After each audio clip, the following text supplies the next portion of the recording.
Shalom Bapak Ibu, Shalom. Perkenalkan, nama saya Miracle. Saya diminta Pastor Geran untuk share sedikit tentang firman Tuhan. Beberapa waktu yang lalu kami pelayanan di Papua dari tanggal 1 sampai tanggal 16. Kemudian Pastor Geran melanjutkan ke Manokwari dan Teluk Bentuni. Selama kami di sana, puji Tuhan, banyak sekali mujizat yang telah kami lihat, banyak sekali kegerakan yang kami lihat, banyak orang-orang yang sakit mengalami mujizat, banyak orang yang menderita merasa kelegaan, banyak orang yang sebelumnya tidak percaya, sebelumnya tidak yakin, sebelumnya merasa ragu tentang keajaiban, mujizat daripada Tuhan, kemudian menjadi percaya. Itu bukan tentang kami Bapak Ibu. Itu bukan tentang Pastor Geran, bukan tentang Miracle, bukan teman-teman yang ikut datang di sana. Tapi itu adalah cerita di mana Tuhan memang ada. Dan hari ini juga Tuhan itu hadir untuk kita semua. Amin. Natal kita datang hari ini di waktu liburnya kita ya sebenarnya. Natal itu berbicara tentang pengorbanan seorang bapa kepada manusia. Dulunya seterunya Allah atau musuhnya Allah. Melalui Yesus kita menjadi temannya Yesus. Dulu kita itu musuhnya Allah, kita nggak bisa bertemu dengan Allah, tapi kemudian kita bisa bertemu dengan Allah melalui Yesus. Nah, selama di sana kami melihat banyak sekali orang-orang yang excited, banyak orang-orang yang merasa sangat haus akan firman Tuhan, merasa sangat haus dan ingin mendengar firman Tuhan lebih daripada yang lain. Pastor Geran itu dengan kami itu khotbah sudah 1 jam, 1,5 jam. Bahkan mereka bilang, aduh Bapak kalau boleh tambahin kah waktunya, kalau boleh bisakah 3 jam begitu. Terus kita juga puji-pujian, kita menari sambil keliling, apa namanya Kak Nancy? Yospan. Mereka bilang, kalau boleh tambah lagi. Sampai pagi juga kita jabanin dah, kalau ibaratnya gitu. Wah, ternyata ada hati yang haus, hati yang rindu dari tanah Papua. Kita juga bersama dengan Kak Nancy waktu lalu, dia terbang dari Jakarta ke Papua hanya untuk menghadiri Natal. Setelah itu dia tidak langsung kembali karena cari tiket gak dapat. Oke, kita buka Alkitab kita, Yesaya 9 ayat 6. Yesaya 9 ayat yang ke-6. Kita percaya ayat ini menjadi ayat yang sudah sering kita dengar, ayat yang sudah sering kita baca, dan kita akan belajar dari ayat ini. Yesaya 9 ayat 6. Sebab seorang anak telah lahir untuk kita, seorang putra telah diberikan untuk kita. Katakan bersama saya, diberikan untuk kita. Katakan bersama saya, diberikan untukku. Bapak Ibu, ketika kami di sana, ketika kami ngajak teman-teman, ngajak Bapak Ibu, ngajak jemaat-jemaat yang ada, ketika kami ngajak untuk memperkatakan kata-kata profetik, itu mereka sangat excited. Jadi saya mau ajak teman-teman untuk bersemangat ketika mengatakan kata-kata profetis seperti ini ya. Katakan bersama saya, diberikan untuk saya. Sekali lagi, diberikan untuk saya. Lambang pemerintahan ada di atas bahunya dan namanya disebut orang penasehat ajaib. Allah yang ketiga, yang keempat. Sekali lagi, yang pertama penasehat ajaib, Raja Damai. Ada 4 sebutan yang disebutkan atau disematkan dibuat kepada Yesus, sang anak yang lahir itu, sang Mesias itu. Ada 4 yang dibuat sebagai lambang di atas bahunya. Nah, ketika kita melihat ini, tulisan ini ditulis oleh penulis Yesaya sekitar 700 tahun yang lalu Bapak Ibu. 700 tahun sebelum Yesus lahir. Dan kalau kita melihat jauh ke belakang lagi, kita akan melihat ada satu tokoh yang bernama Abraham. Ketika Tuhan berkata, Abraham, melalui keturunanmu lah bangsa ini diselamatkan. Mereka akan menerima berkat. Itu sekitar 1000 tahun ke belakang. Kemudian ada yang disebut sebagai Raja Daud. Raja Daud juga dikatakan dari mula nanti akan ada seorang raja yang memerintah. Kalau kita melihat, ternyata selama jalan hidup bangsa Israel, dari masa ke masa sampai kepada Yesus lahir, Allah tidak pernah melupakan janjinya. Katakan bersama saya, Allah tidak melupakan janjinya. Nah, selama ini mereka mengalami konflik. Ada permasalahan di tengah-tengah mereka. Mereka mengalami penjajahan. Mereka tidak hidup dengan bebas. Mereka tidak hidup dengan rasa damai. Mereka tidak hidup dengan rasa bahwa saya menang. Karena selama mereka hidup, mereka selalu ada di bawah penjajahan. Dan pada masa Yesus sebelum lahir, mereka dijajah oleh satu bangsa yang namanya Romawi. Sehingga ketika mereka mengingat kembali janji Allah, ketika mereka mengingat kembali apa yang sudah Allah katakan kepada nenek moyangnya, mereka mengingat, oh dia Mesias akan datang dan membebaskan kami dari fisik yang terbelenggu. Oh nanti Mesias itu akan menyelamatkan kami dari penjajahan Roma. Oh kami akan setelah menerima Mesias itu yang datang sebagai raja, maka kerajaan Israel akan dibangun kembali. Perhatikan, mereka mau selalu berpikir secara fisik. Apa yang bisa mereka lihat dengan mata kepalanya. Mereka melupakan hal yang esensial, di mana Allah yang dulu mengusir manusia dari tanah Eden karena mereka berdosa. Kenapa diusir? Karena Allah tidak sanggup dengan dosa. Allah tidak bisa melihat kenajisan. Tapi melalui Yesus, dia atau saya, kamu, itu bisa diperdamaikan dengan Allah. Sehingga saya mau katakan kepada Bapak Ibu semua yang ada hari ini. Oke, kita punya ada masalah semua. Saya punya masalah, Bapak Ibu punya masalah. Setiap kita pasti punya masalah. Tapi permasalahannya bukan di masalahnya, tapi bagaimana hati kita. Apakah kita melihat Tuhan ada dan berjalan dengan kita di tengah-tengah permasalahan yang ada. Yesus disebut juga sebagai Immanuel, yang berarti Allah. Sekali lagi, gak apa-apa. Yesus juga disebut sebagai Immanuel, yang artinya, oke, sudah ada 10 orang. Immanuel artinya, sekarang pertanyaannya, kenapa engkau takut sampai hari ini? Sekarang pertanyaannya, kenapa engkau takut? Kenapa engkau khawatir? Kalau engkau berkata dan yakin bahwa dia adalah Allah Immanuel, Allah yang selalu berserta denganmu. Kenapa engkau meragukan Tuhan? Kenapa engkau merasa Tuhan itu tidak ada ketika ada permasalahan? Bukankah ketika ada permasalahan, itu tempat terbaik kita untuk kembali kepada Tuhan? Bukankah melalui dengan masalah, melalui problem yang ada di dalam hidup kita saat ini, itu titik terbaik untuk kita bisa berkata, Tuhan, I need you. Tuhan, aku membutuhkanmu dalam hidupku. Tuhan, aku mau melihat penyertaanmu dalam hidupku. Tuhan, aku tahu engkau bersama dengan aku. Karena itu sadarkan aku Tuhan. Berikan aku kekuatan untuk melewati ini semua. Sebab dia adalah Allah Immanuel. Allah yang selalu bersama dengan kita.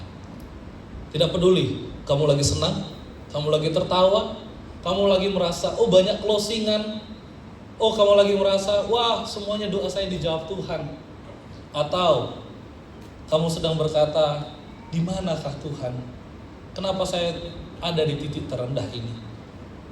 Tuhan, kenapa saya bisa harus melewati permasalahan yang begitu runyam ini? Kenapa hatiku begitu sesak Tuhan? Dan di setiap permasalahan itu, sesungguhnya Tuhan ada. Gak apa-apa, cuma satu orang yang ngamen. Gak apa-apa, masih saya ampuni. Tuhan selalu ada. Jangan ragu, jangan khawatir, jangan takut. Tuhan ada dan mau menolongmu. Tuhan ada dan mau menyelamatkanmu. Tuhan ada untuk memperdamaikan hidupmu. Permasalahannya, apakah engkau menerima Dia lahir hari ini di hatimu? Jangan sampai kita datang ke ibadah Natal yang kita memperingatkan kedatangan Yesus lahir ke dunia. Kita memperingati dengan baju yang bagus, sepatu yang bagus, celana yang bagus, rok yang bagus, segala sesuatu yang mewah. Tapi kita melupakan hal yang esensial, bahwa Tuhan ada dan lahir dalam hidup kita, ada dan lahir dalam hati kita. Permasalahan yang sekarang banyak saya temukan, mereka melakukan Natal, datang ke perayaan Natal, tapi tidak mengizinkan Tuhan lahir dalam hatinya. Dan ini panggilan buat saudara. Kita kembali ke ayat tadi. Ada 4 yang dikatakan sebagai lambang pemerintahan. Yang pertama sebagai, coba baca, perhatikan. Yang pertama apa? Penasihat yang ajaib. Sekarang saya mau tanya kepada Bapak Ibu, kapan kita butuh penasehat?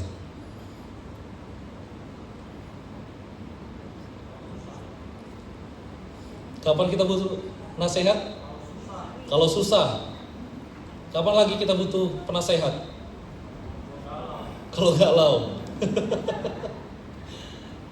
Kapanpun sesungguhnya kita butuhkan penasehat. Walaupun kita lagi senang, kita butuh penasehat.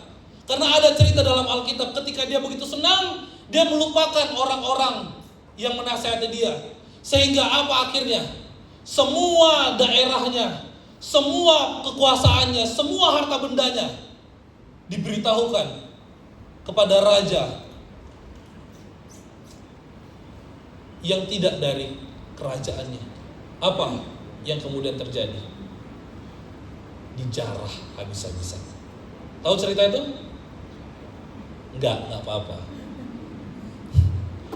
Dalam keadaan senang, dalam keadaan sedih, dalam keadaan apapun, kita butuh penasehat.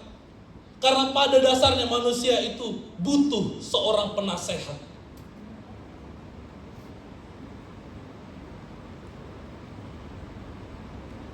Semua orang butuh penasehat. Dan dia, Allah kita, Yesus, dikatakan Dia adalah penasehat yang ajaib. Itu artinya engkau butuh Dia. Hari ini kau senang, engkau butuh Dia. Engkau susah, engkau butuh Dia. Engkau takut, itu juga tanda engkau membutuhkan Dia. Amin.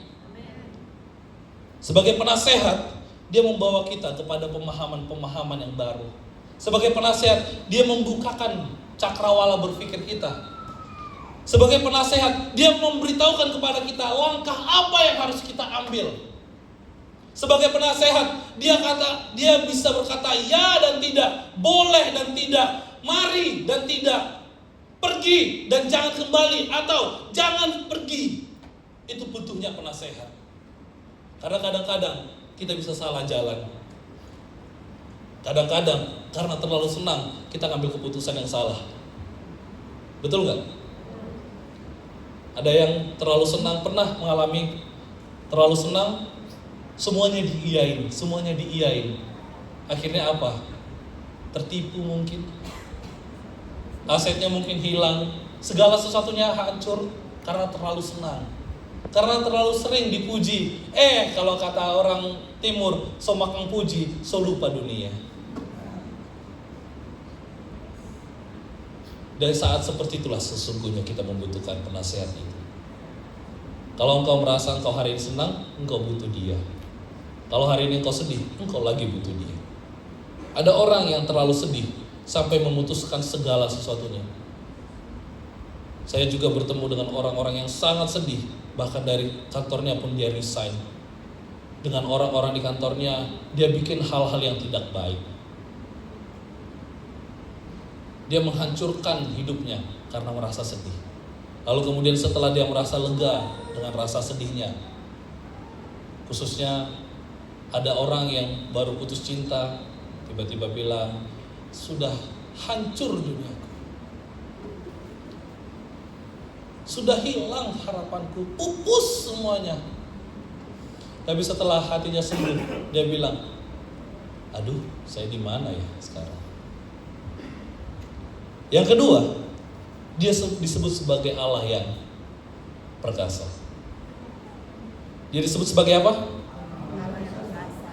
Keperkasaan Allah itu berarti segala kepenuhan Allah dalam Yesus, dan kuasa itu juga diberikan kepada kita.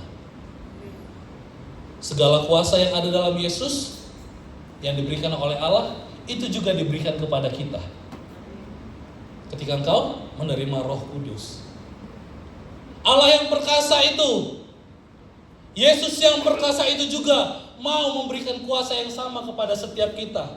Untuk apa? Untuk melewati segala macam yang akan kita hadapi dalam kehidupan ini. Segala sesuatu yang di depan kita harus kita lewati, harus kita hadapi. Dan itulah masanya kita butuh keperkasaan Allah, kekuatannya Allah.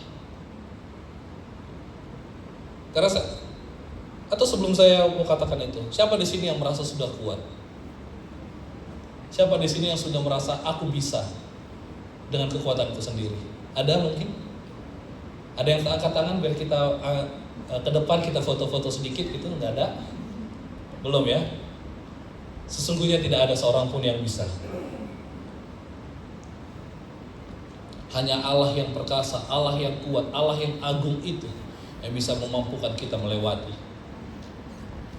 Allah yang agung, Allah yang perkasa itu yang membawa kita, yang menguatkan kaki kita, yang menguatkan pundak kita untuk menahan beban yang ada. Dan Allah yang perkasa itu yang bisa membawa kita sampai di titik ini. Kalau tanpa Allah yang perkasa, saya yakin banyak dari kita yang sudah gugur. Dan kalau Allah yang perkasa itu tidak membantu saya pasti juga sudah gugur. Kalau Allah yang perkasa itu tidak menolongku, maka aku tidak akan pernah sampai di titik ini. Ketika aku menyerahkan hidupku kepada Tuhan sebagai tempat untuk Dia lahir, saya melihat ada keperkasaan Allah, kekuatan Allah yang diberikan kepadaku. Dan ini juga yang akan diberikan kepada setiap kamu, Bapak Ibu. Ketika engkau menerima Dia, ketika engkau menyatakan Tuhan lahir dalam hatiku, disitulah kuasanya ada dalam hidupmu. Gak apa-apa, cuma 3. Yang selanjutnya dikatakan sebagai Bapa yang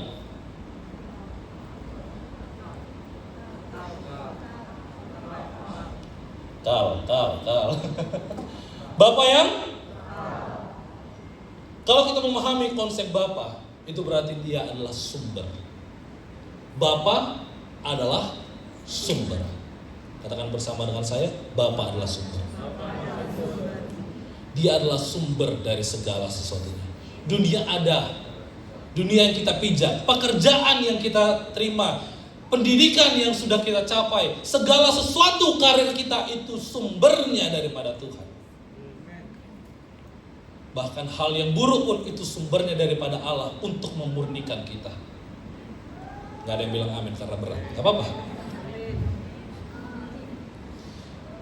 Dia adalah Bapa yang kekal. Itu berarti kalau kamu tidak merasakan kasih daripada Bapa, merasa hilang kehangatan daripada ayah, sesungguhnya hari ini Tuhan mau berkata, akulah Bapa bagimu. Aku adalah suami bagi para janda. Aku adalah istri bagi para duda. Aku adalah Bapa bagi anak yatim piatu. Aku ada dan memberikan engkau keamanan. Karena bukan soal melimpahnya harta yang kita butuhkan, tapi apakah kita aman dalam hal itu. Dan yang keempat, Dia disebut sebagai Raja Damai. Ini kabar baik Bapak Ibu. Allah yang tidak dapat berjumpa dengan kita karena dosa, melalui Yesus kita diperdamaikan. Sekarang saya mau tanya, adakah di sini yang tidak berdosa? Adakah yang tidak pernah berdosa? Adakah yang baru saja berdosa? Ada yang semalam berdosa? Tidak ada yang ngaku, nggak apa-apa. Nggak apa-apa. Konsep perjanjian lama bilang begini, kalau engkau orang kaya, persembahkan kambing lembu. Lembu sapi. Tapi engkau kalau ekonomi yang menengah, persembahkan kambing domba. Kalau engkau orang yang miskin, persembahkan burung. Sekarang saya mau tanya, engkau ada di posisi mana? Kaya, sedang, atau miskin? Gak usah dijawab, tenang aja. Catat aja dalam pikiran kita ya. Oh, saya ini orang yang kaya contohnya. Oh, saya ini orang yang menengah. Saya ini orang yang miskin. Oke.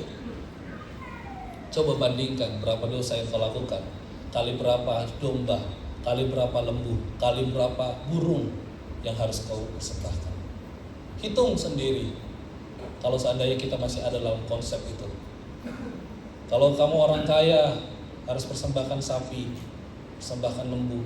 Setiap hari mungkin engkau akan mempersembahkan 20 atau 30 atau mungkin 100 setiap harinya. Saya mau tanya, sudah cukup kayakah engkau? Sudah mampukah engkau?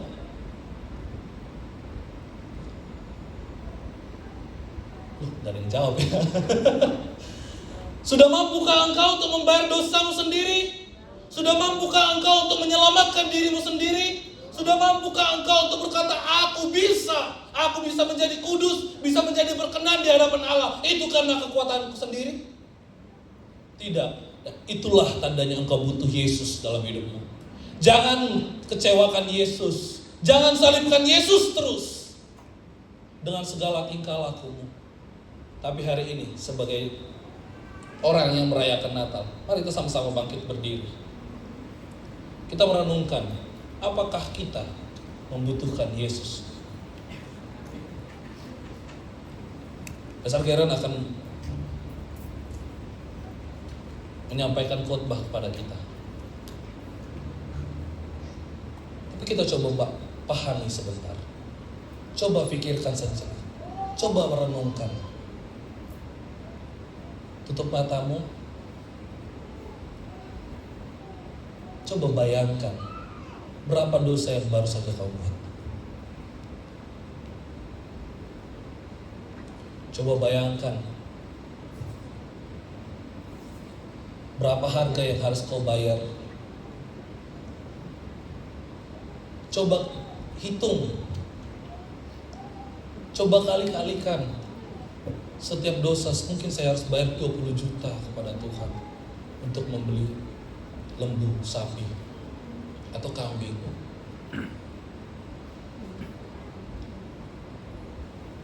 Dan saya mau berkata kepada kita, semakin engkau menyadari engkau dosamu banyak, semakin engkau menyadari dosamu sangat melimpah, disitulah saat yang tepat untuk engkau membutuhkan Yesus, untuk menerima Yesus dalam hidup.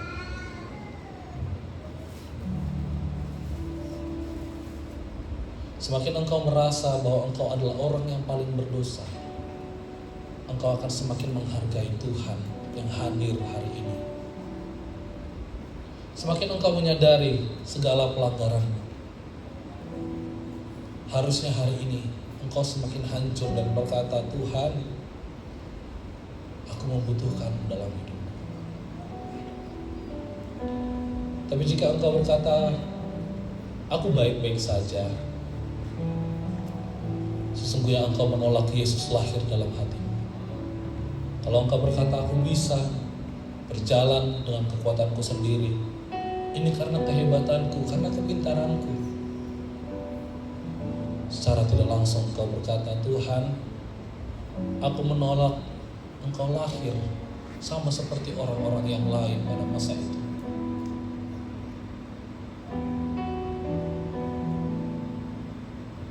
Kalau engkau berkata, segala kekayaanku membuat aku aman, maka engkau sedang berkata bahwa Tuhan lebih murah daripada harta benda. Kalau engkau merasa bahwa ketika engkau punya jabatan, engkau punya kedudukan yang tinggi, karir yang bagus, dan merasa engkau aman, engkau sedang berkata, Tuhan, engkau tidak sebanding dengan karirku. Kalau engkau berkata, orang tuaku bisa memberikan sekolah, pendidikan, keamanan, maka aku tidak lagi membutuhkan Tuhan. Engkau menghina pengorbanannya.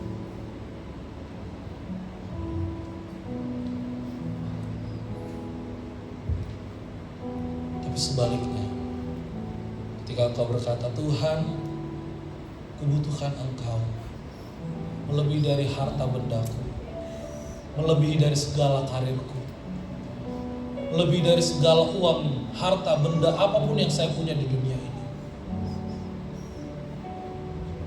Sesungguhnya itu adalah pernyataan bahwa engkau membutuhkan Tuhan dalam hati.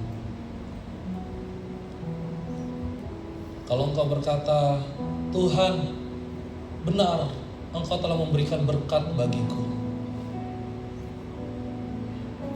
Tuhan, engkau telah memberikan kedudukan. Tuhan, engkau telah memberikan segala-galanya bagiku.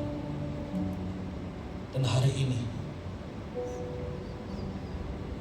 aku semakin yakin aku membutuhkan engkau dalam hidupku. Dan hari ini juga, saya pastikan Tuhan akan hadir, lahir dalam hatimu.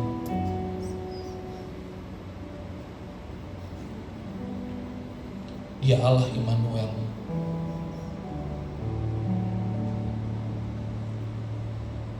Dia Allah yang selalu bersama dengan kita. Saat kita berjalan di dunia ini, kita berjalan dalam kegelapan. Coba bayangkan sejenak, jika seandainya engkau pergi kemanapun dengan mata tertutup, dengan orang yang tidak mau membantumu, tidak ada alat bantumu, apakah engkau bisa jalan dengan baik? Atau seandainya engkau berjalan dengan mata terbuka, tapi tidak ada terang sedikit pun, apakah engkau mampu berkata di depan aman? Di depan itu jalan yang lurus, di depan adalah jalan yang sentosa. Saya bisa yakin bahwa tidak ada seorang pun yang mampu melewati itu semuanya. Dan hari ini kita membutuhkan terang yang ajaib itu, yaitu Yesus. Karena itu, siapkan hatimu. Jadikan hatimu sebagai tanah yang gembur. Jadikan hatimu sebagai tanah yang baik, agar firman itu bertumbuh, berakar, dan berbuah dalam hidupmu. Orang-orang bisa menikmatinya. Kalau engkau merasa engkau membutuhkan Tuhan, taruh tangan di dada hari ini. Kalau engkau berkata, Tuhan, sekalipun saya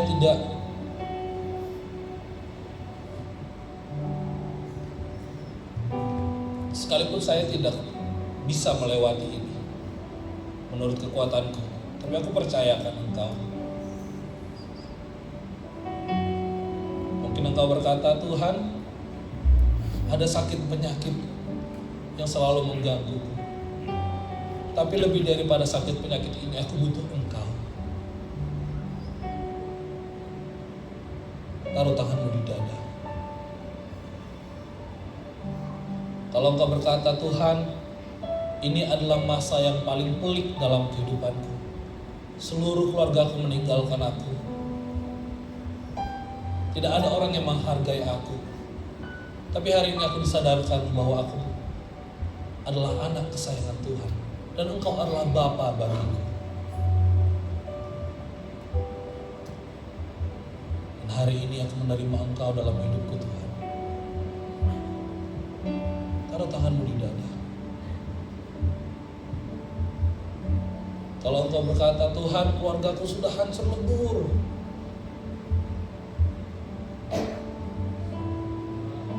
Tuhan, tidak ada tempat lagi aku untuk memohon. Tidak ada lagi tempat untuk aku bisa berteduh. Tuhan, seakan-akan semua orang meninggalkan aku.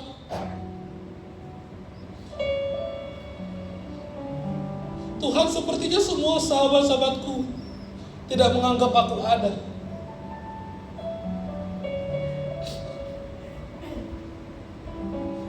Tapi Engkau adalah sahabat yang baik bagiku. Kalau Engkau berkata, Tuhan, aku membutuhkan kedamaian dalam hatiku. Setiap malam aku terbangun karena masalah ini. Setiap malam aku harus bergumul. Setiap malam aku tidak bisa tidur, Tuhan. Tidak ada ketenangan dalam jiwaku. Tuhan, tolong aku.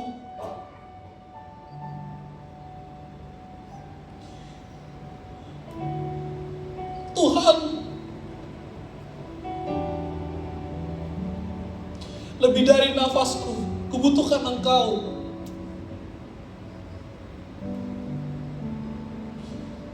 Tuhan, lebih daripada seluruh karirku, aku membutuhkan-Mu. Aku sadar bahwa hari ini aku membutuhkan-Mu. Hari ini aku merindukan-Mu. Daripada aku berpikir, Tuhan hanya adalah penolongku di masa-masa pelik. Tapi di masa-masa yang indah aku melupakan-Mu. Dan hari ini aku mau bertobat, Tuhan. Aku membutuhkan-Mu, Yesus. Lebih daripada nafasku, aku rindukan Engkau, Tuhan.